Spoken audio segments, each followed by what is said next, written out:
Close your eyes for a moment and release the noise of the present day.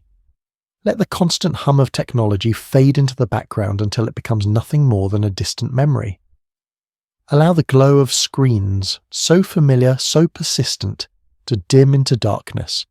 In that shrinking glow you begin to drift, slipping out of the world you know and into a time so distant that the word ancient barely captures it. You aren't moving back by decades, or even centuries. You're stepping beyond the borders of recorded memory, retreating more than 6 millennia into an age where myth and history are so tightly intertwined that even the Sumerians themselves struggled to distinguish where one ended and the other began. As the modern world dissolves, you find yourself facing a vast, endless blackness. Not the darkness of night, nor the simple absence of light, but something deeper, something primordial. It is the void that existed before anything had a name, before the first idea of creation stirred in the mind of any god or mortal. This is the threshold of existence, a mysterious frontier from which the earlier stories of our world emerge like faint echoes from immeasurable depths. And here, at the edge of that cosmic abyss, one truth becomes clear. This is not merely the tale of the Anunnaki descending to Earth, it is the tale of everything that preceded their arrival, the forgotten chapters, the unwritten prologue, the great silence before the first divine footsteps touched the soil. What was the universe before them? What forces shaped their own birth? What catastrophe, whispered only in fragments across clay tablets, compelled them to seek refuge among the stars? The earlier Sumerian texts, pressed by reed styluses into still wet clay over 4,000 years ago, hold fragile keys to these mysteries. Tonight, we turn those keys. We descend into the depths of myth, peeling back layers of time to uncover the cosmic drama that unfolded long before humanity existed. And as we explore this hidden history, you may feel, as the ancient scribes once did, that these stories are not just tales but glimpses into truths we no longer possess the language to fully express. But before we plunge into that abyss, take a breath, settle in. Let your mind open to the enormity of the journey, and if you wish, imagine the faint glow of a ritual flame lighting the darkness, small, trembling, yet bright enough to guide us forward. Our story begins not with the arrival of cosmic beings, not with their triumphs or their creations, but with an overwhelming absence. Before the gods, before the heavens, before any notion of Earth existed, there was only a boundless expanse, an ocean unlike any we know. The Sumerians gave this ocean a name, Namu, sometimes rendered as Nama. She was not a goddess in the familiar sense.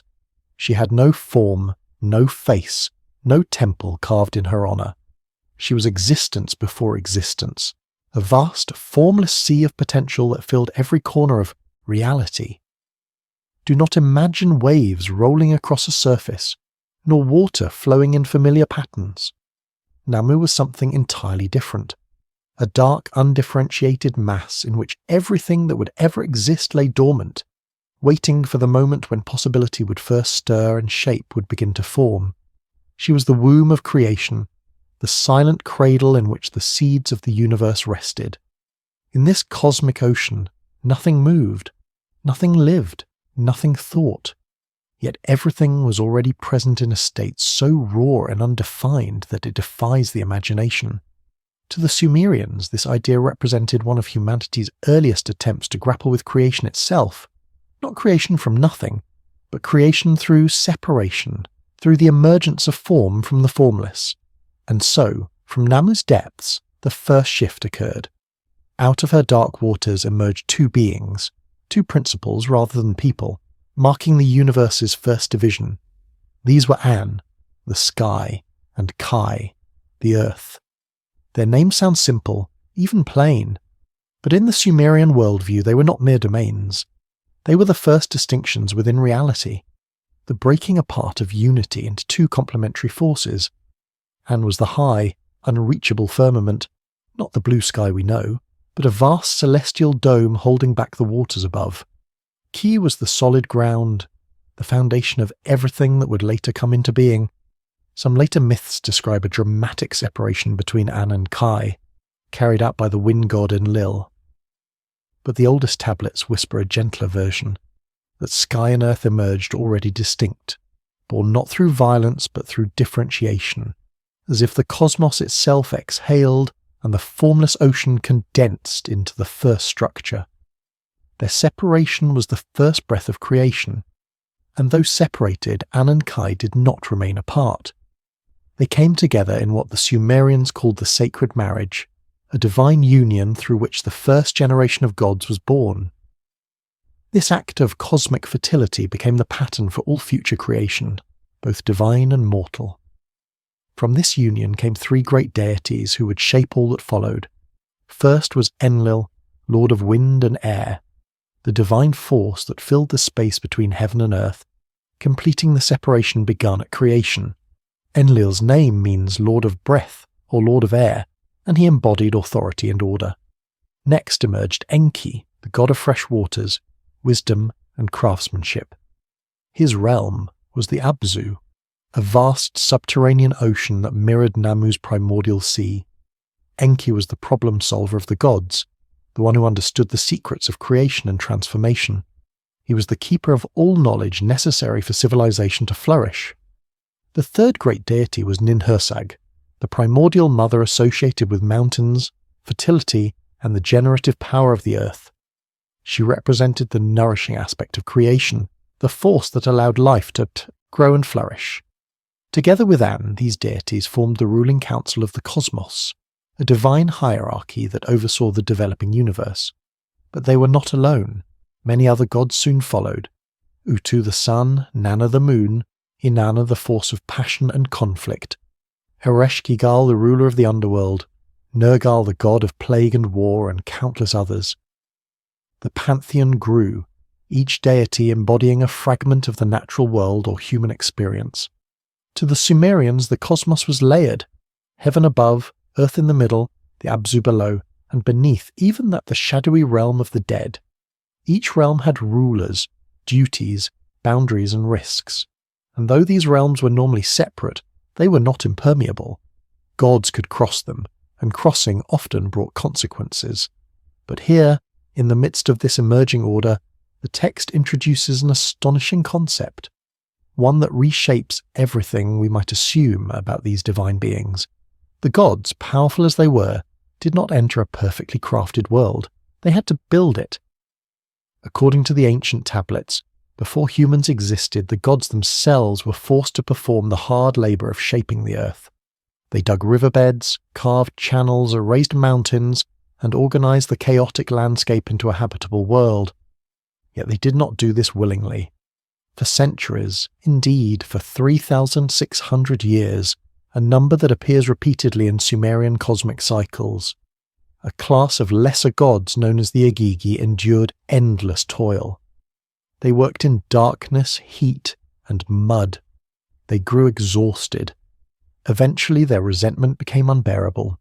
In one of the most striking moments in ancient literature, the Agigi gods rose in rebellion. They set their tools ablaze. They surrounded Enlil's great house. They demanded an end to their suffering. And Enlil, the powerful lord of air, was afraid. He barred his doors like any ruler faced with an uprising from those who served him. He summoned the divine council. He sought to punish the rebels. But Enki, the wise one, saw another path. Let us create a new being, he proposed, a worker who will take up the burden. Let humans carry the toil of the gods. This single decision, born from rebellion, exhaustion, and necessity, marks the beginning of our kind. And now, here is the new creative addition woven into the narrative. Some traditions, long forgotten and barely hinted at on broken tablets, speak of a moment just before Enki proposed the creation of humankind. It is said that, as the Agigi gathered in the night, their fury shaking the very foundations of the earth, a strange light appeared above the Abzu, a shimmering column stretching upward into the heavens like a bridge of pale fire. The gods, startled and weary, fell silent as the light flickered, pulsed, and vanished. None could say what it was, but Enki alone watched it longer than the others, his expression unreadable. Some later scribes believed that this vision was a sign, reminder of a distant homeland the gods had once known, a memory returning at the moment they were forced to reshape their destiny. Whether myth or metaphor, the story hints at a longing buried deep within the gods themselves, a longing that would shape the fate of the world. Thus begins the chain of events that will eventually bring the Anunnaki to Earth and humanity into existence, born not from love, but from a crisis that threatened the very order of creation.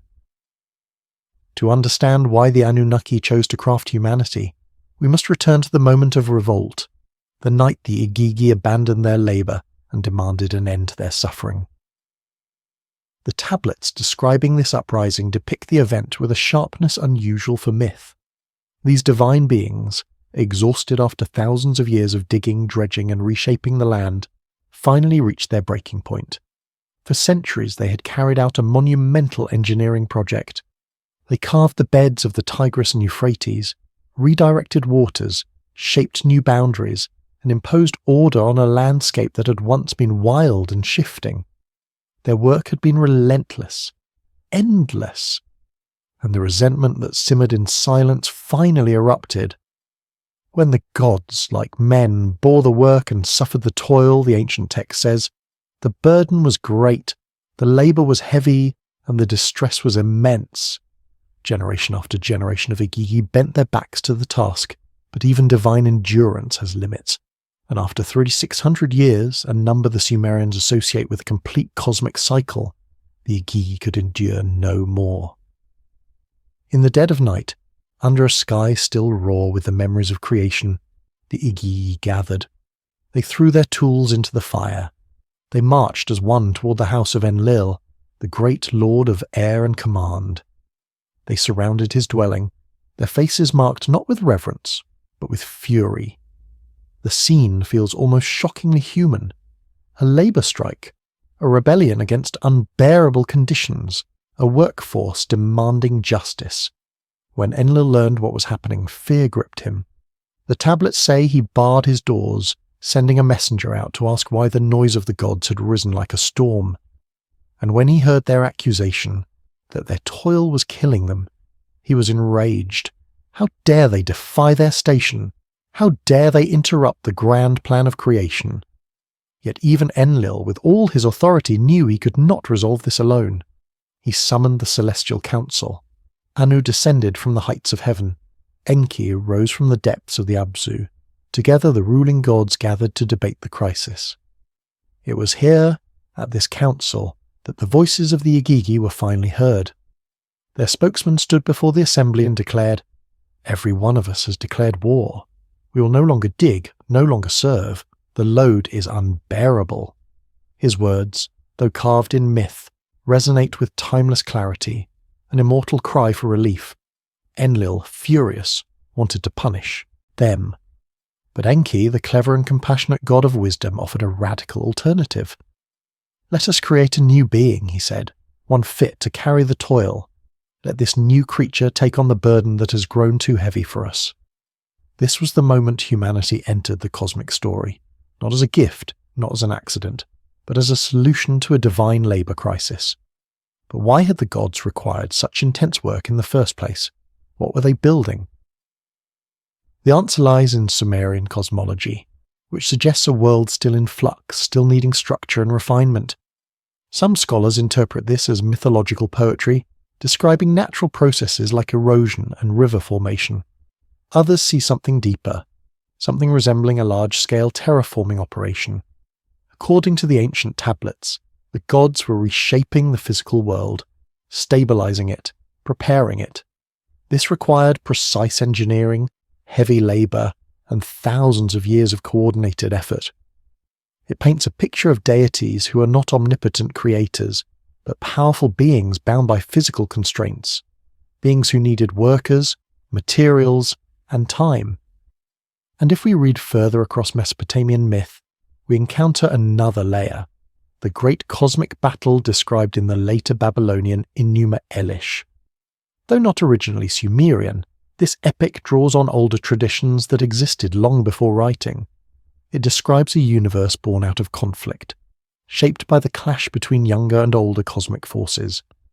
The story begins before any gods took form, in a time when the primordial waters alone existed, freshwater Apsu and saltwater Tiamat blending together in a swirling unbroken mass. From this union emerged the first deities, followed by generations of younger and more chaotic gods. Their noisy, restless behaviour disturbed the ancient tranquility, angering Apsu. Eventually Apsu sought to kill them to restore silence, but Enki, known as Ea in Akkadian texts, outwitted him, casting a spell that put Apsu into a deep sleep and then destroying him. This act protected the younger gods but ignited Tiamat's wrath. Guided by the counsel of her new champion Kingi, she raised an army of monstrous beings and declared war. In this swirling cosmic conflict, the god Marduk rose as champion of the younger generation. He confronted Tiamat in battle, overwhelmed her with storms, pierced her heart with an arrow, and then split her body in two. From one half he formed the sky, from the other the earth. Mountains, rivers, and celestial paths all emerged from the remains of the primordial dragon.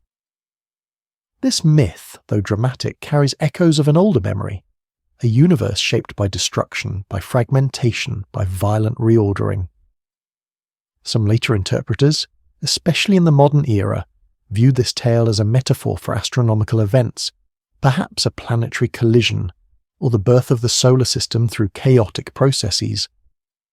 These interpretations are controversial and widely rejected by mainstream scholars, yet the emotional truth embedded in the myth persists. Before order, there was upheaval. Before the world took form, something was broken. And this raises a question. Where were the Anunnaki during these cosmic events? Were they created afterward, as the traditional interpretation suggests, or were they survivors of this destruction? Could they have come from a world affected, perhaps damaged by celestial catastrophe? This line of thought leads to a concept popularized in the 20th century, Nibiru, the supposed home world of the Anunnaki. According to this interpretation, Nibiru is a massive planet with a 3,600-year elliptical orbit around the Sun, a number that, intriguingly, appears in multiple Sumerian contexts related to cosmic cycles. Most scholars reject the idea that the Sumerians described a hidden planet. They argue that Nibiru was simply another name for Jupiter, or a specific astronomical position. Yet the idea persists, not only because it captures the imagination, but because the ancient texts contain peculiar hints. Some texts describe the gods as those who from heaven to earth came. Others describe them descending from celestial realms, not emerging from the earth. Their arrival is sometimes portrayed as sudden, deliberate, purposeful. They bring knowledge, they bring order, they establish cities, they teach humanity writing, agriculture, kingship, and sacred laws. To the ancient people, these beings were divine. To modern interpreters, this pattern resembles the arrival of an advanced culture, one far older and more sophisticated than the societies that recorded their stories. But whether divine or not, the Anunnaki are depicted as beings with needs, limitations, and vulnerabilities. They work, they eat, they tire, they fight, they suffer. They possess great wisdom, but they are not all-powerful. They can die, slowly perhaps, but not impossibly. They age, though differently from humans. This is not the omnipotence of later monotheistic gods. This is something closer to powerful, long-lived beings living within the constraints of the physical world. And if they were not infinite in power, their labour struggles begin to make more sense. Their need for workers becomes clearer. Their decision to create humanity becomes understandable, if unsettling. In the Sumerian worldview, human beings were not fashioned from clay alone. The myth says Enki mixed clay with the blood of a slain god, often identified as a rebellious or sacrificial deity whose flesh carried the spark of intelligence. This mixture produced a being capable of understanding commands, speaking, working, and performing the tasks the Igigi refused to continue. We were created for function. We were created to serve. But here, we add a subtle creative element that deepens the emotional landscape. Some late tablets, cracked and incomplete, contain a strange passage often dismissed as poetic metaphor. It describes Enki pausing, before mixing the clay. In his silence, the text says, "He touched the surface of the trembling Abzu and whispered a lament. We build the world on the backs of the weary. What burden will this new being bear when we are gone? It is a haunting question, one that echoes through the centuries. If humanity was created to solve a crisis, what becomes of us when our makers no longer walk the earth? Were we meant to inherit their labour, their knowledge, their destiny, or their mistakes? The later parts of the myth will explore these questions in greater detail, but for now the story of creation stands at a pivotal moment, the birth of humanity, not as a blessing but as a solution to divine exhaustion, a new class of beings designed to reshape the world in ways even the gods could not, or would no longer, do themselves. The stage is set, the world is unfinished, the gods are weary, and humanity is about to enter the narrative with a role far more complex than simple servitude. To understand what existed before the Anunnaki ever turned their attention toward Earth, we must look deeper into the ancient stories that survive in fragments across Mesopotamian history. These are not straightforward records, they are poems, hymns, myths, and cosmological reflections carved into clay tablets. Yet when these fragments are observed together, a picture begins to form, one that hints at a vast cosmic drama unfolding long before humanity came into being. One of the most important sources that preserves traces of this early cosmic history is the Babylonian creation epic known as the Enuma Elish. Although it was compiled around 1200 BCE, long after the earliest Sumerian myths, it incorporates themes and motifs that were already ancient. The epic opens with a haunting description of a universe before structure, before time, before anything had been separated or named. There were no gods walking the heavens, no earth anchored beneath the sky, no living beings of any kind. Instead, there existed only two primordial forces, Apsu, the quiet freshwater deep, and Tiamat, the immense saltwater sea whose depths held the potential for all creation. These two beings mixed and mingled in a vast, undifferentiated expanse. From this swirling union the first gods emerged, faint outlines of identity drifting up from the waters. They multiplied slowly at first. Lamu and Allahamu came into being, followed by Anshar and Kishar, deities of the horizon and the cosmic boundary between worlds. Then emerged Anu, the sky god, and from him Ea, also known as Enki, the wise god of the deep waters and magic. As generations of younger gods grew in number, their movement and activity disturbed the stillness cherished by Apsu and Tiamat. The older gods had existed in utter silence, in a universe without change or disruption. The younger gods, however, were loud, energetic, creative, and restless.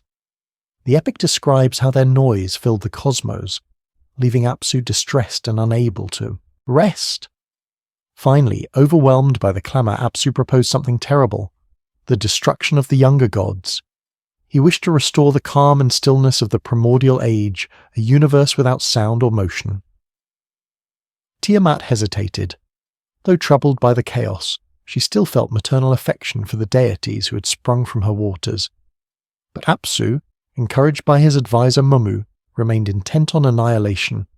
Yet the plot did not remain hidden for long. The younger gods discovered Apsu's plan, and it was Ea, god of wisdom, who acted decisively. Using powerful incantations, he cast Apsu into a deep slumber. When the primordial father lay helpless, Ea killed him and established his own dwelling within the conquered waters. This act, heroic in defense of the younger gods, ignited a cosmic fury. When Tiamat learned of Apsu's death, her grief twisted into wrath.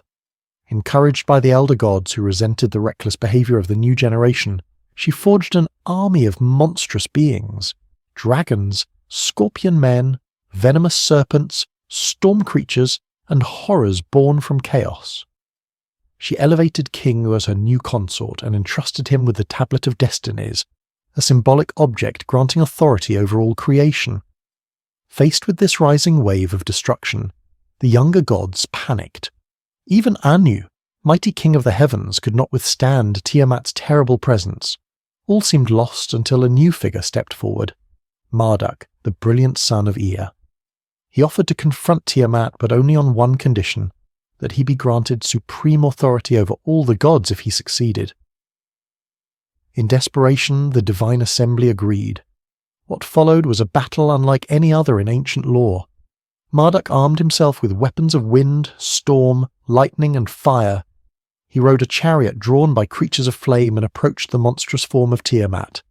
She opened her jaws to swallow him whole, but Marduk released powerful winds that distended her body and prevented her from closing her mouth. In that moment of vulnerability, he pierced her heart with an arrow, killing her and ending the threat of cosmic destruction. The death of Tiamat did not mark the end of the story. It marked the beginning of creation. Marduk split her body in two, raising one half to form the dome of the heavens and stretching the other across the deep to create the earth. Rivers flowed from her eyes, mountains rose from the folds of her flesh, and the structure of the cosmos emerged from the remains of the primordial mother. For many scholars, this myth symbolizes the triumph of order over chaos, but others have suggested that it may preserve echoes of a far older memory, perhaps the violent formation of a young solar system, or even a catastrophic collision between celestial bodies. Though these ideas lie far outside mainstream academia, the emotional truth of the myth remains. Before order, there was destruction. Before the world came into being, something had been broken, apart. This raises an intriguing question. Where were the Anunnaki within this cosmic upheaval? The traditional view is simple. The Anunnaki emerged after creation, formed as part of the newly ordered world. But hints scattered across various texts complicate this picture. Some writings describe the Anunnaki as beings who came from the heavens to the earth, a phrase that seems to place their origin not within Earth's early landscape, but far above it. Other passages portray them arriving suddenly, deliberately, with knowledge and purpose already intact. They establish cities, assign tasks to humans, and rule with a sense of inherited authority. This raises the possibility, highly speculative yet persistent, that the Anunnaki carried their culture, hierarchy, and memories from another place entirely. Zecharia Sitchin famously suggested that this place was Nibiru, a hypothetical planet with a 3,600-year orbit. Although scholars strongly dispute this interpretation, and the ancient texts never describe such a world explicitly, the idea resonates because it fits a pattern. Gods who descend from the heavens, gods who require labor, gods who shape the world not from effortless power, but through deliberate engineering.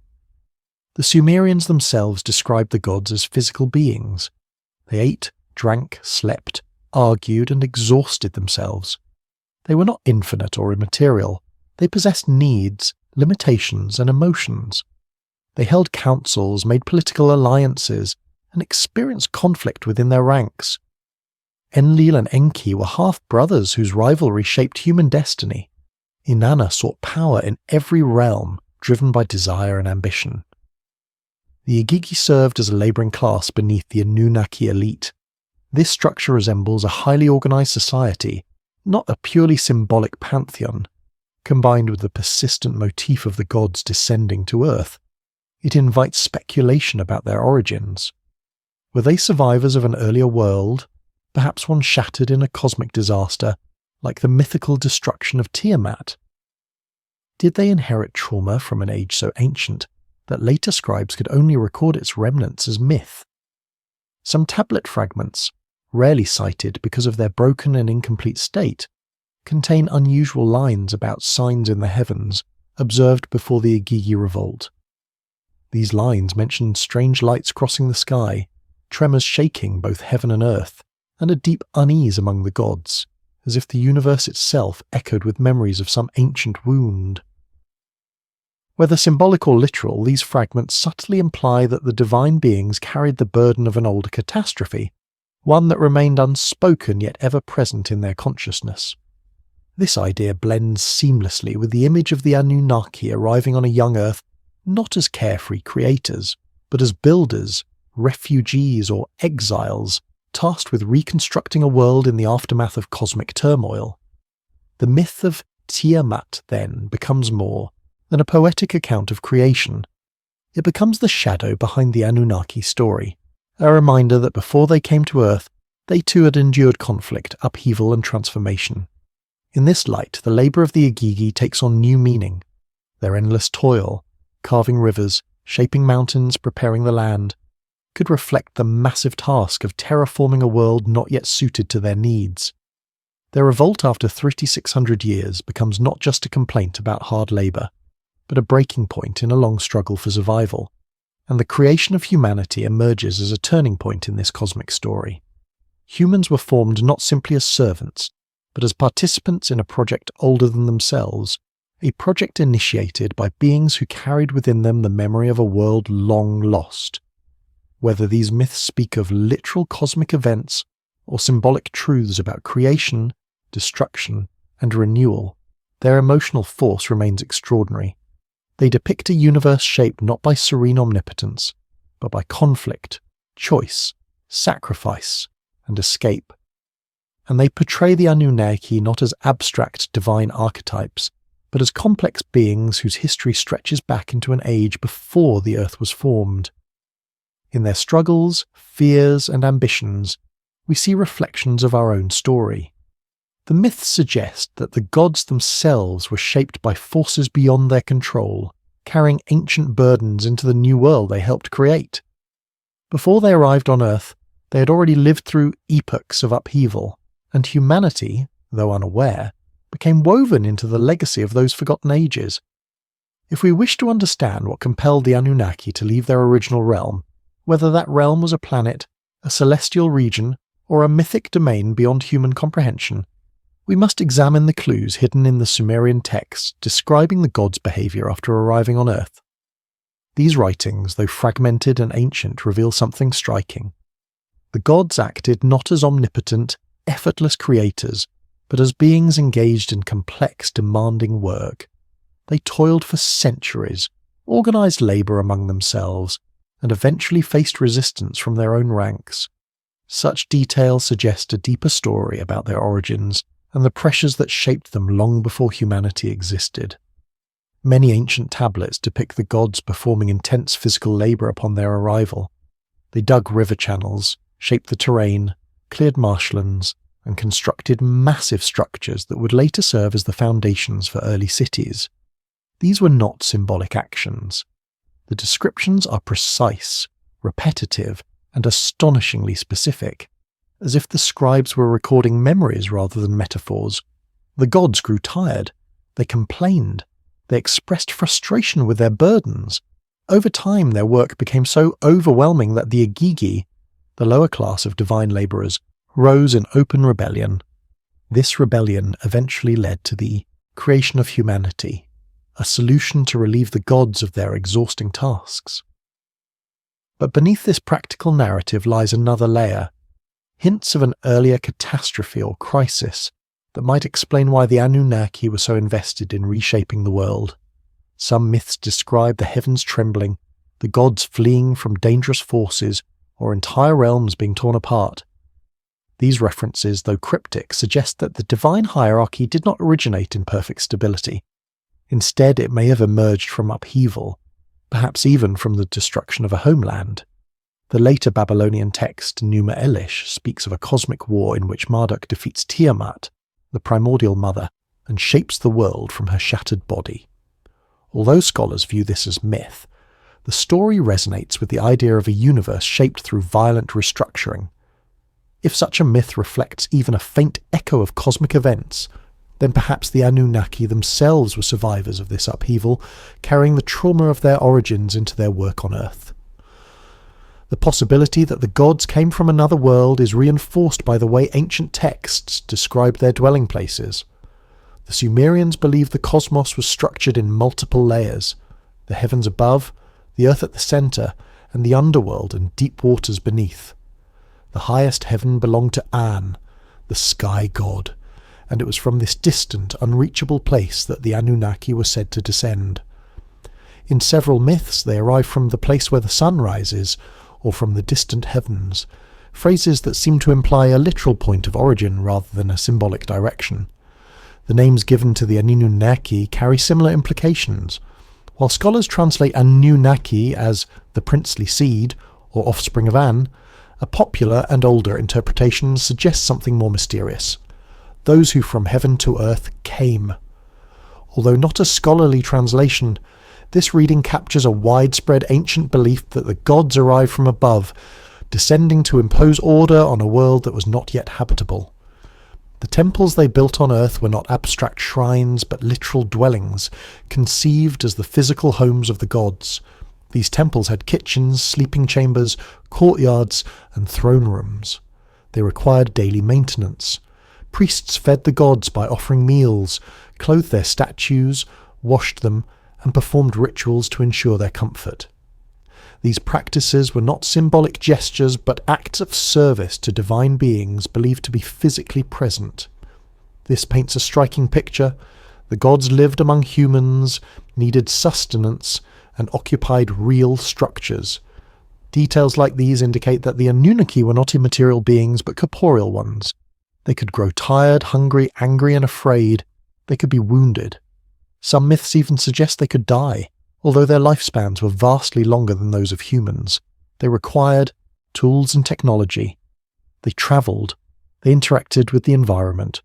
These traits are not usually associated with abstract gods, but with living organisms, beings with bodies, histories, and vulnerabilities. The idea of a divine society with classes, hierarchies, political alliances, and labour divisions leads us to consider whether the Anunnaki's motivations mirrored human motivations. If they came to Earth seeking resources, stability, or refuge, the long, grueling labour described in the Atreides epic makes more sense. The gods dug rivers and shaped landscapes because they had to, not because they wished to. They worked to create a sustainable environment, perhaps not only for themselves, but for their entire civilization. The fact that their workers eventually rebelled suggests the labour was neither temporary nor easy. One of the most controversial interpretations of the Anunnaki myth comes from Zecharia Sitchin, who proposed that their homeworld was Nibiru, a massive planet with a long elliptical orbit. According to his reading, Nibiru passed near Earth every 300 to 600 years, a number that appears repeatedly in Mesopotamian texts. Although mainstream scholars have rejected Sitchin's linguistic and astronomical claims, the idea persists because it resonates with the narrative of arrival, departure, and return found in various ancient traditions. The ancient Sumerians tracked celestial cycles with remarkable precision. Their understanding of planetary movements, star paths, and cosmic rhythms surpasses what one might expect from an early Bronze Age civilization. They recorded intricate astronomical observations, predicted celestial events, and built temples aligned with the heavens. Their ziggurats doubled as observatories, marking the solstices and equinoxes. If the gods came from the sky, the early Sumerians believed this knowledge was given to them by their divine teachers. The cosmic cycles recorded in the texts, especially the strange emphasis on periods of 3,600 years, hint that the gods operated according to long rhythms beyond human comprehension. Whether these cycles referred to orbital periods, divine timelines, or symbolic ages, they clearly held immense significance. The Igigi revolt occurs after exactly one such cycle of labour, suggesting that the gods structured their work and their expectations according to celestial patterns inherited from an earlier time. In some myths, the gods express longing for their homeland, a realm described as bright, distant, and filled with divine radiance. These passages are vague, yet they carry emotional weight. The gods speak of a place they left behind, a place they cannot easily return to, a place associated with origin and identity. If this reflects a memory of a literal homeland, then their arrival on Earth may have been an act of survival rather than conquest.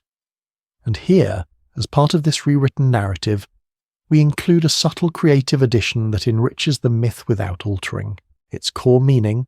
A lesser-known text fragment speaks of a celestial event witnessed by the gods shortly before humanity's creation. It describes a star of morning rising in the sky, burning with an unusual hue that cast a faint trembling across the heavens. The gods interpreted this as an omen, a reminder of the world that was lost, though the tablet breaks off before explaining what that world was. The fragment is rarely discussed because it is incomplete, but its tone suggests a grief older than Earth itself, a sorrow carried silently by the Anunnaki as they laboured to build a new beginning. This sorrow, whether metaphorical or literal, helps explain why the gods responded so intensely to the rebellion of the Igigi. They were not simply managing workers, they were fighting against the collapse of a project that had already consumed ages of effort. Their solution, the creation of humankind, was not merely a choice, but a necessity. Without a new labour force, their grand plans for Earth would fail, and perhaps they feared they would lose yet another world. Humanity entered the story at this point, shaped in response to a crisis. Enki proposed the creation of humans to carry the burden the gods no longer wished, or were able, to bear. Humans would dig the rivers, cultivate the fields, build the temples, and maintain the structures that supported divine life. In exchange, the Anunnaki would provide guidance, laws, and knowledge, creating a partnership that was neither equal nor entirely benevolent. In this context, the myths become more than stories of divine creation. They become reflections of a deeper truth, that before the Anunnaki came to Earth, they carried with them memories of loss, struggle, and cosmic upheaval. They brought with them a social order forged in an earlier age, shaped by conflicts and catastrophes we can only glimpse through myth. This worldview transforms our understanding of the gods. They were not pristine, flawless beings, newly born into a perfect universe. They were survivors emerging from the ashes of cosmic destruction. They were builders who needed rest, leaders who feared rebellion, and wanderers who sought stability. The world they created on Earth may have been a reconstruction of something they had lost, a distant memory reshaped in new soil. Thus, before humanity ever took its first breath, the stage had already been set by forces older than writing, older than myth, older even than the world itself. The Anunnaki's arrival on Earth was not the beginning of their story, but a continuation of a legacy forged in a time when the cosmos was still raw and trembling from creation's earlier storms. The story of the Anunnaki enters a turning point once humanity has been created, for the arrival of humans does not conclude the work of the gods. Rather, it sets the stage for a long and complicated relationship between divine beings and the fragile newly formed species meant to share their burden. In the earliest periods of Sumerian myth, the world appears strangely balanced. Humans labour in the fields and canals, performing the tasks the Igigi once carried out. The gods rule from their temples, and the rhythms of nature follow the commands issued from the heavens. Yet beneath the surface of this apparent harmony lies tension, uncertainty, and the lingering pressure of the gods' vast ambitions. Human beings were made with a specific purpose, to take up the physical tasks that had grown too heavy for the exhausted divine workers.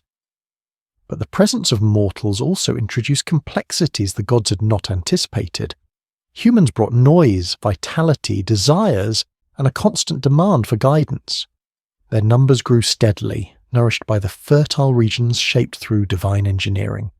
Cities emerged, fields expanded, rituals grew more elaborate. For a time, the gods were satisfied. Their workload diminished, their temples thrived, and humanity prospered under divine oversight. Enlil, however, soon became troubled. As the population of mortals increased, their collective activity rose like a swelling tide. Their voices carried across the fields, their rituals echoed through the night. The mythic texts describe this rising clamour with a tone of irritation. Humans were living too fully, too loudly, too boldly. Enlil, the stern ruler of wind and authority, viewed their noise as a disruption to cosmic order. He saw their growing numbers as a potential threat to stability. His response was uncompromising. Enlil sought to reduce humanity's presence by unleashing a series of disasters. Famine struck first. The rain ceased, crops withered, and the land dried beneath the relentless sun.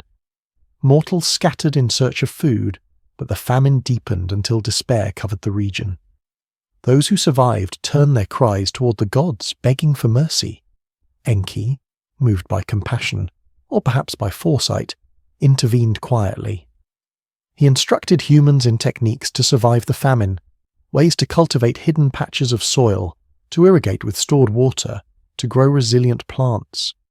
His guidance kept the species alive, preventing the disaster from accomplishing Enlil's intended purpose. Frustrated by the failure of famine, Enlil escalated his efforts. he sent a plague to sweep through the cities. Disease consumed humans in large numbers, striking without warning and spreading through homes and fields alike. But once again, Enki provided covert assistance. He taught healers how to purify water, how to burn herbs to clear the air, how to craft remedies from the natural world. The plague weakened but did not eradicate humanity. Enlil's anger grew even sharper. His attempts to silence mortal life were thwarted repeatedly, and he could not directly confront Enki without destabilizing the entire Divine Council. So he resorted to one last devastating act. He planned a great flood to wipe out humanity entirely. This flood, according to the Atrahasis, epic, would be unleashed through divine command, overwhelming the land with torrents of water and destroying every living thing except the gods themselves. The Divine Assembly agreed to this plan. Even Enki was bound by oath not to reveal the secret. But wisdom finds ways to bend the rules without breaking them. Unable to speak directly, Enki approached a reed wall, an innocent intermediary, and whispered instructions into it. These instructions reached Atrahasis, a righteous man who had earned Enki's favour. Atrahasis learned how to build a vessel strong enough to withstand the coming deluge. He gathered his family, animals, and provisions, sealing the boat just as the first waves began to fall. The flood that followed was catastrophic. For 7 days and nights, storms ravaged the land. Mountains disappeared beneath torrents, and the cries of humanity were drowned beneath the roar of the waters. The texts describe the gods themselves trembling with fear at the force of the destruction they had unleashed. Ereshkigal lamented in the underworld. The Igigi wailed. Even Enlil, the architect of the flood, grew uneasy as he witnessed the devastation. When the storm finally ceased, Atrahasis released birds to test the waters, and eventually the land re-emerged.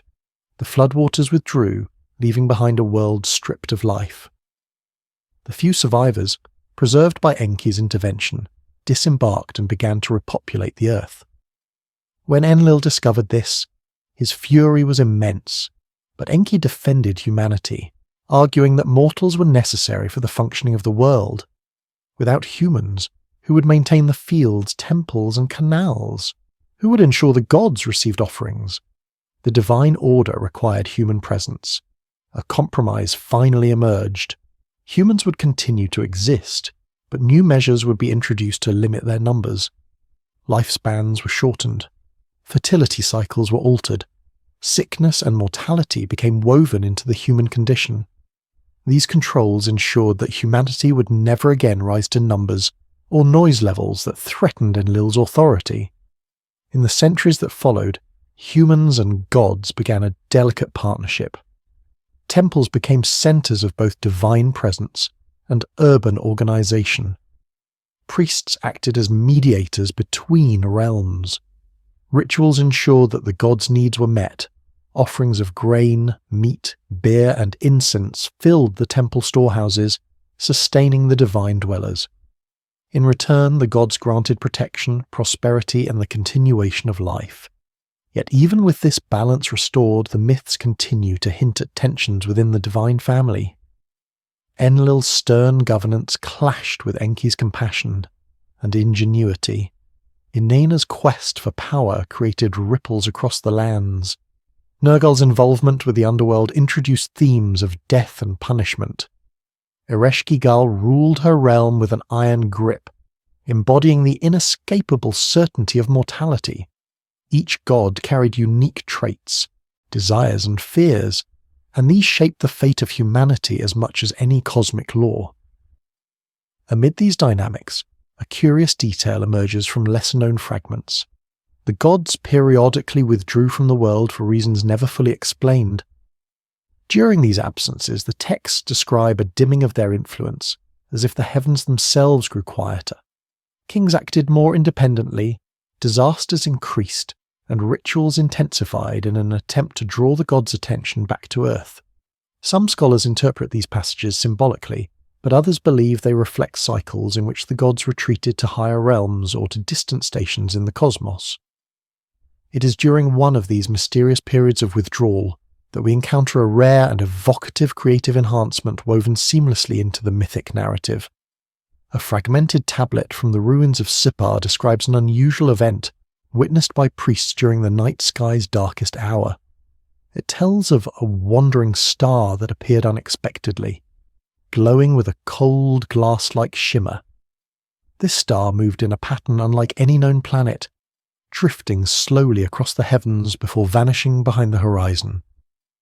The priests, unsure how to interpret it, brought the sight to the attention of the gods.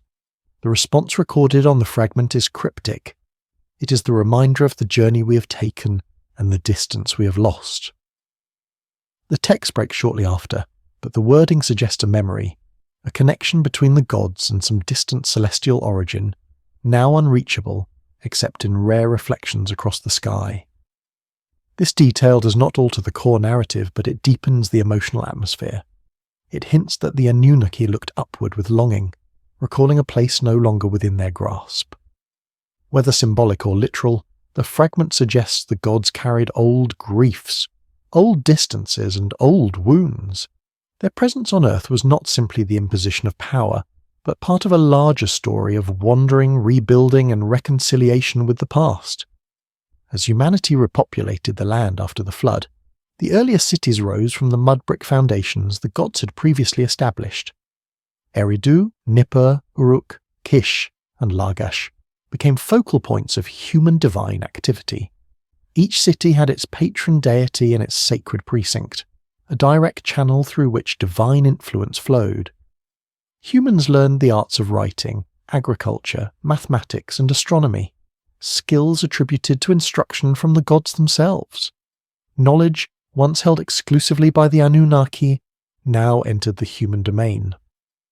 Though the gods still maintained authority, the line between divine and mortal worlds became more permeable. Kingship, too, was viewed as a divine institution. The gods lowered kingship from heaven, selecting specific individuals to rule on their behalf. These kings were not viewed as gods themselves, but as stewards entrusted with maintaining order. Their legitimacy depended entirely on their alignment with divine will. When a king ruled justly, crops flourished, cities thrived, and peace prevailed. When a king strayed from this path, disaster, famine, or invasion often followed. Over time, humanity came to see itself not merely as servants, but as partners in a cosmic arrangement, a fragile but meaningful relationship with beings whose power and presence could shape the world. Yet the mythic texts remind us that the gods themselves were not free from struggle. Their memories of earlier ages, their conflicts with one another, and their attempts to govern humanity reveal a complex society with dynamics not unlike those seen among mortals. Thus, the era following the flood presents a world rebuilt from loss, maintained through cooperation, and shaped continually by the interplay of divine will and human resilience. The Anunnaki, though mighty, remained tied to the rhythms of the universe they inhabited. Humanity, though mortal, became a necessary force in preserving the balance the gods worked so hard to establish. The centuries that followed the Great Flood were shaped by a new order, one in which humans, gods, and the raw forces of nature existed in a delicate, ever-shifting balance. Cities grew where the soil was rich and the canal networks thrived. Rituals expanded from simple offerings into elaborate ceremonies involving music, incense, chants, and carefully prepared meals for the gods. These rituals were not conceived as symbolic gestures. They were essential acts of nourishment and communication, maintaining a bond between the divine and mortal realms. In this renewed world, the Anunnaki continued to walk among their creations, though their presence became more structured and less constant. Temples served as their earthly residences, each designed to reflect the divine character of its deity. Enlil presided from the sacred city of Nippur, where the cosmic order was believed to emanate from his sanctuary. Enki, lord of wisdom and fresh waters, maintained his influence from the deep-rooted city of Eridu. Inanna ruled over the vibrant and expanding city of Uruk, allowing her ambitious nature to shape its growth. The gods who governed death, war, fertility, the moon, and the sun each had their domains and their own human followers. Despite this structured hierarchy, the divine family was rarely free from conflict. Rivalries simmered just beneath the calm surface of the temples. Inanna's bold and provocative actions frequently clashed with the desires of other gods. Enlil's stern judgments often angered those under his authority, including his own children. Enki navigated between these tensions with wisdom and subtlety, though even he occasionally made missteps, particularly when he shared forbidden knowledge too freely with mortals. Divine politics mirrored earthly politics, though on a scale and time frame that stretched across centuries. While the gods directed high affairs, humans became increasingly adept at shaping the world around them. Agriculture advanced rapidly with divine guidance. Irrigation systems grew in complexity, allowing farmers to coax prosperity out of the often unpredictable land. Writing spread from temple schools into administrative offices, courtrooms, and merchant records. Mathematics flourished, enabling the calculation of taxes, trade weights, and astronomical observations. Many ancient texts explicitly credit the gods with these gifts, describing knowledge as something lowered from the heavens, rather than discovered independently by human minds. Yet even amid these achievements, a certain shadow hovered at the edges of the mythic narrative. That shadow was rooted not in human behaviour but in the lingering concerns of the gods themselves, concerns that stemmed from their unknown past. Some fragments of mythic tablets hint that the Anunnaki had not forgotten the events that preceded their present era. They were powerful, but not invulnerable. They carried the memory of cosmic upheaval, of broken realms, of journeys that spanned unfathomable distances. Human prayers and songs touched upon these memories only indirectly, but the divine reactions recorded in the myths reveal that the past still weighed heavily on them. One of the clearest examples of divine anxiety appears in the recurring attempts to regulate human knowledge. While Enki occasionally defied the Celestial Council by granting humans wisdom to advance for their time, other gods took measures to enforce strict limits. They feared what might happen if humans gained capabilities beyond their intended role.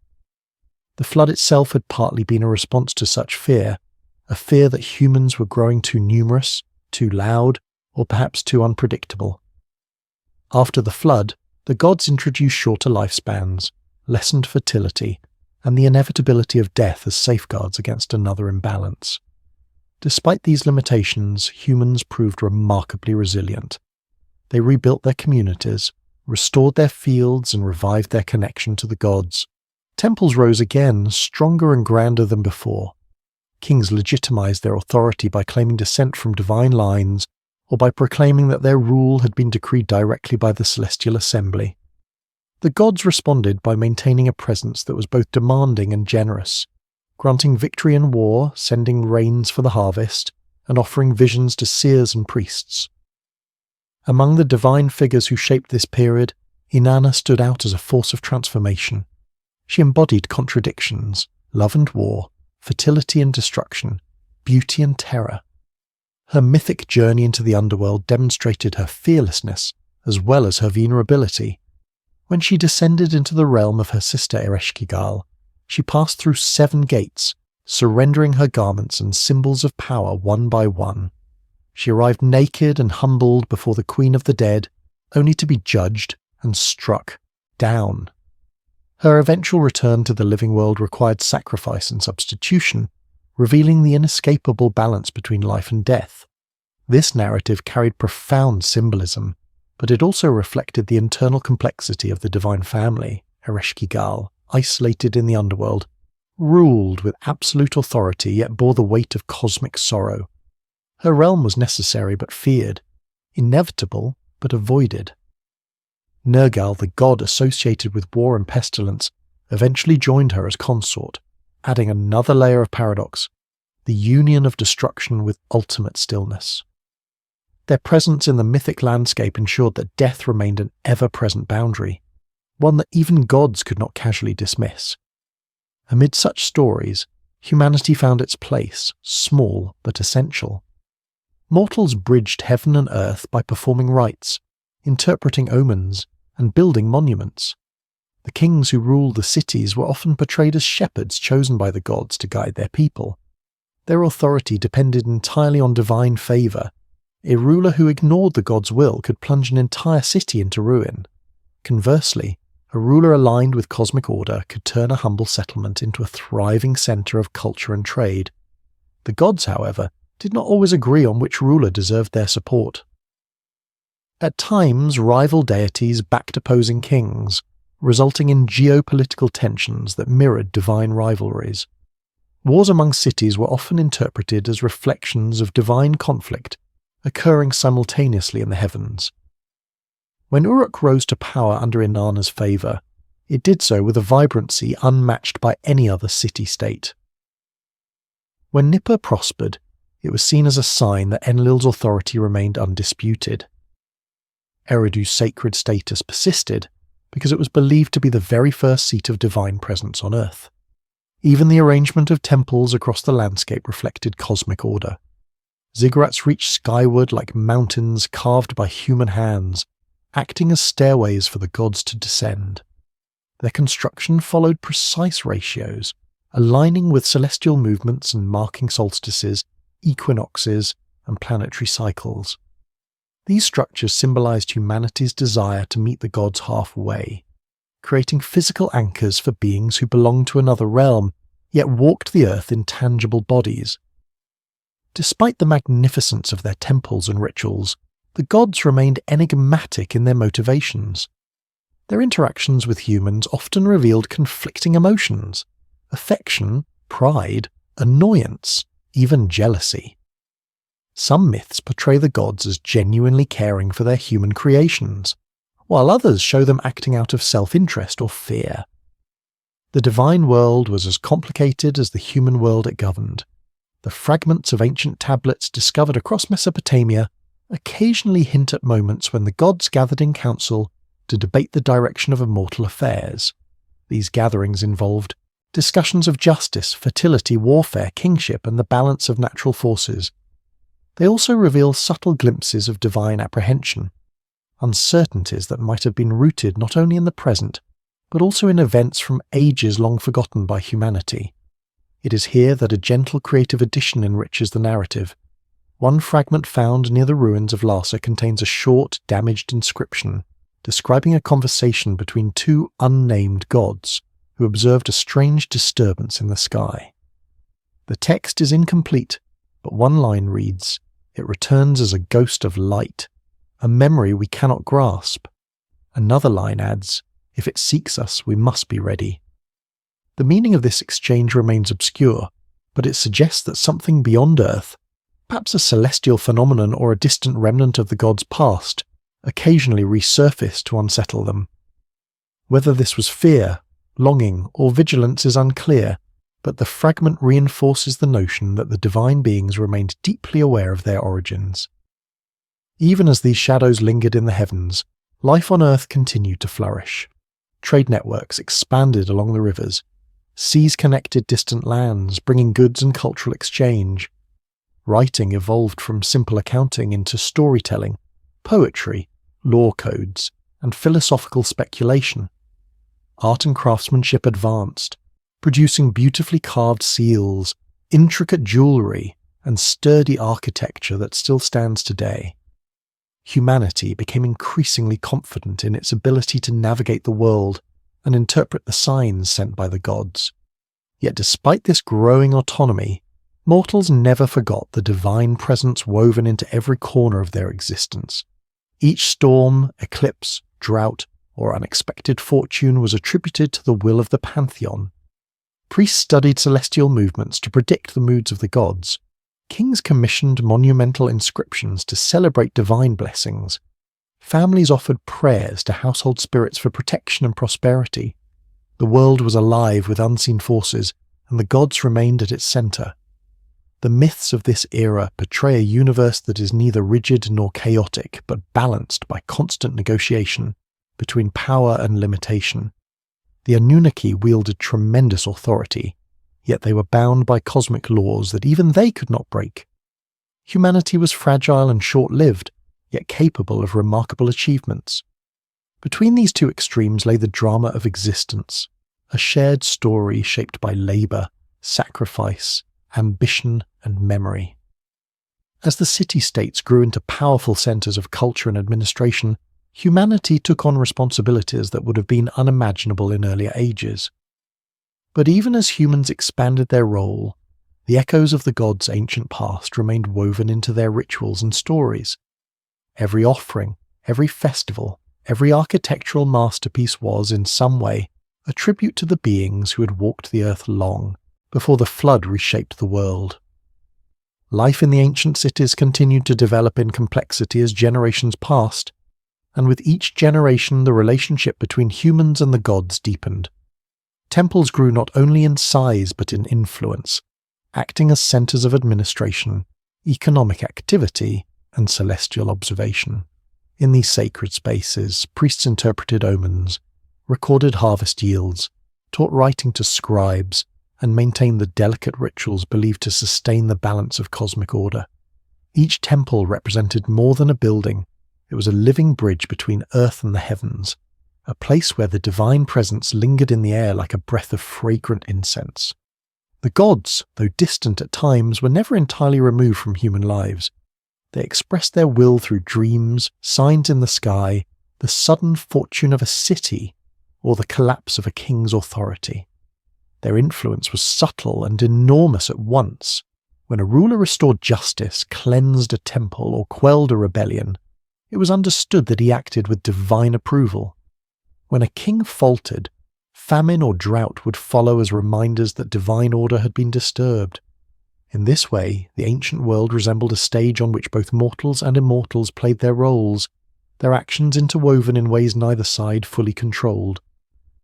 Among the gods, Enlil remained the figure most associated with maintaining order. His sanctuary in Nippur acted as the cosmic center, a place where decrees were believed to regulate the flow of time, the seasons, and the fates of kings. His authority, however, was not absolute. Enki's realm of hidden wisdom often counterbalanced Enlil's rigid judgments, providing humans with the knowledge necessary to survive divine punishments or to adapt to ever-changing circumstances. The tension between these two deities created a dynamic interplay that shaped the fate of entire civilizations. In the southern marshlands, humans continued to cultivate the land under Enki's guidance, digging canals, building levees, and gathering the rich clay that formed the basis for bricks, tablets, and pottery. The act of shaping clay held symbolic significance. It echoed the very moment humanity had been fashioned from clay mixed with divine essence. Each time a potter turned his wheel, or a scribe pressed his stylus into wet clay, he reenacted a small fragment of the ancient creation. Clay was the medium that joined human effort with divine memory, binding past and present in thousands of tiny gestures. Inanna, restless and ambitious, expanded her influence during this period. Myths describe her journey far beyond the boundaries of her city. She sought power from Enki, knowledge from the heavens, and alliances with distant lands. She was a goddess driven not only by desire but by an unyielding hunger for authority, one that sometimes destabilized divine politics and sometimes elevated human culture to new heights. Her stories reflect the fire of innovation and the storm of change, showing how divine ambition could ripple across mortal lives. Meanwhile, Shamash, the sun god, served as the supreme arbiter of justice. He illuminated not only the world but the truth behind human actions. His daily journey across the sky symbolized the unbroken path of law and fairness. People believed that no wrongdoing could escape his light. The courts operated under his watch, emphasizing honesty and the impartial judgment that maintained peace within the growing cities. Moon cycles governed by Nana influenced calendars, harvest times, and religious festivals. Ereshkigal ruled the underworld with solemn authority, embodying a reality every human had to face eventually. Even as gods moved between realms, Ereshkigal remained anchored in the darkness, a constant reminder that life's cycle could not be complete without death. Nergal's fierce, unpredictable nature continued to shape the harsher aspects of existence: disease, war, destruction. Yet even these forces had a place within the grand design. As humans grew accustomed to the presence of these divine rulers, they began to organize society in ways that mirrored the celestial order. Laborers took roles once assigned to the Igigi, Administrators managed irrigation networks with meticulous precision. Priests preserved scrolls and tablets, expanding the written record as new generations added their insights. Cities became intricate networks of trade, craftsmanship, and ritual practice. The world had become a place shaped by both divine will and human ingenuity. Still, beneath the thriving surface lay questions older than the cities themselves. Humans wondered why the gods seemed to act with such emotion, why they became jealous, angry, or fearful when mortals overstepped their bounds. They wondered why the gods sometimes withdrew into the heavens or disappeared for long periods without explanation. These mysteries were rarely discussed openly, yet they lingered in the tales of merchants, in the speculation of scholars, and in the quiet reflections of priests. Some ancient hymns suggest that the gods did not fully belong to the world they governed. Their majestic dwellings in the sky were not simply metaphors for spiritual elevation, but hints at a distant place where they had once lived. This belief echoed in certain rituals that symbolically reenacted the descent pattern, inviting the gods to travel from the heavens to earth, as if repeating a journey they had made long ago. The rituals implied memory, distance, and return. One nearly forgotten tablet, preserved only in fragmented form, deepens this theme. It speaks of a time when the gods looked back toward a fading star, a star that once guided them across the heavens when they first left their ancient home. The star is described as having diminished into twilight, no longer a reliable marker in the sky. The surviving lines read, "They turned there, faces from what could not be restored, yet its echo lived within them." The meaning is veiled in poetic ambiguity, but it suggests that the gods carried with them a sense of loss, not only of a celestial body, but perhaps of an entire world they could no longer reach. The idea of a lost realm or homeland appears in various myths, though rarely in explicit terms. Some texts describe the sky as once being closer, or the gods travelling across vast expanses of the cosmos. These passages reinforce the sense that the Anunnaki were beings with a history stretching far beyond Earth's timeline. Their memories, though only hinted at through metaphors, influenced how they governed humanity. Loss can shape rulers as much as triumph. As cities expanded and trade routes stretched across distant lands, humans began to take on roles that resembled the responsibilities of the gods themselves. They became creators of laws, builders of monuments, guardians of order. With each new achievement, the relationship between gods and mortals shifted subtly. Kings stood not only as intermediaries, but as embodiments of the divine order. Their power, granted by the gods, allowed them to maintain stability. But it also required them to bear immense burdens. Failure to uphold justice could bring ruin not just upon themselves, but upon their entire cities. The concept of kingship evolved into one of humanity's most sacred institutions. To rule was to echo the governance of the heavens, to maintain balance in a world still shaped by the forces unleashed at creation. Every king's coronation invoked the legitimacy of divine heritage. The crown symbolized a fragment of celestial authority made tangible on earth. Some kings claimed direct descent from divine lineages, blurring the boundary between human and divine in subtle but powerful ways. While kings navigated politics, wars, and diplomacy, ordinary people cultivated lives rooted in ritual and tradition. They offered prayers at dawn and dusk, marking the passage of time in harmony with cosmic rhythms. They trusted the gods to bring rain when needed, to keep diseases at bay, and to protect families. Festivals celebrated the cycles of life, reenacting cosmic myths that connected communities with forces far greater than themselves. But not all divine interventions were benevolent. Periodically, storms, droughts, or unexpected disasters ripped through the land. Such events were interpreted as expressions of divine displeasure or warnings to restore balance. Priests and diviners would hurry to interpret omens, seeking to soothe the gods with music, offerings, or sacrifices. These rituals helped reinforce the idea that the divine realm was deeply emotional, capable of generosity but also prone to volatile reactions. Amid these sacred cycles, the Anunnaki continued to guide humanity with a blend of authority, wisdom, and unpredictability. They taught new arts, revealed secrets of healing, blessed marriages, and watched over families. They also corrected disobedience, punished hubris, and ensured that humans remained aware of their place within the cosmic hierarchy. The partnership between divine and mortal worlds remained strong, though always marked by the memory of the roles each side had been assigned during creation. A subtle creative addition opens a window into this emotional undercurrent. A faint inscription discovered on a clay tablet near ancient Lagash describes a moment in which a divine figure, unnamed but likely one of the Anunnaki, stands alone upon a temple roof at night, gazing upward with a troubled expression. The text reads, "His eyes followed the wandering fire in the heavens, and his heart bore the weight of a silence older than the earth. Though the tablet breaks off, the scene evokes a sense of melancholy and longing. It suggests that the gods, despite their power and authority, often felt the burden of exile, as though the sky reminded them of something they had lost long before they shaped the rivers and plains of Mesopotamia." As the centuries unfolded, humanity continued to weave the stories of the gods into every part of life. The pantheon became inseparable from daily existence. The movements of planets foretold the success of harvests. The flight of birds signaled the will of the gods. The crack of thunder carried messages from the heavens. Even the smallest detail of the natural world was interpreted through a lens shaped by divine influence. Yet beneath this magnificent tapestry of rituals and beliefs, a quiet truth persisted.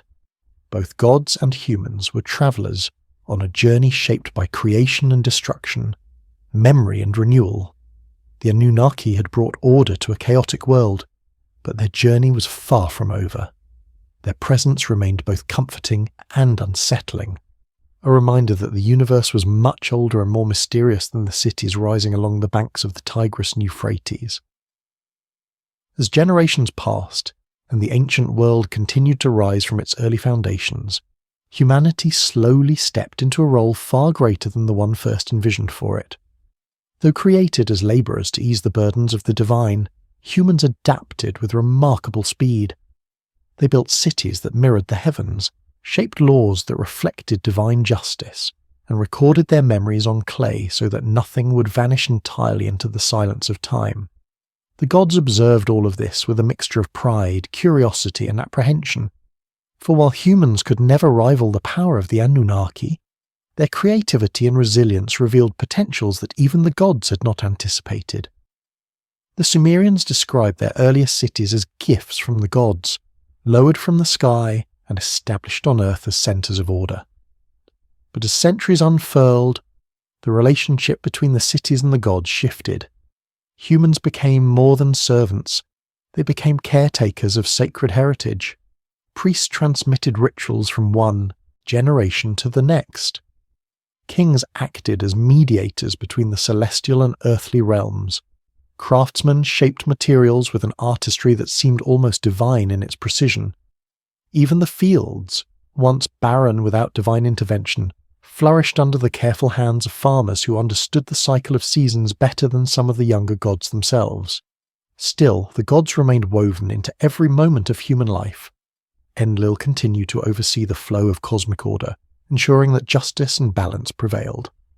Inanna moved with fierce independence, inspiring love and war in equal measure.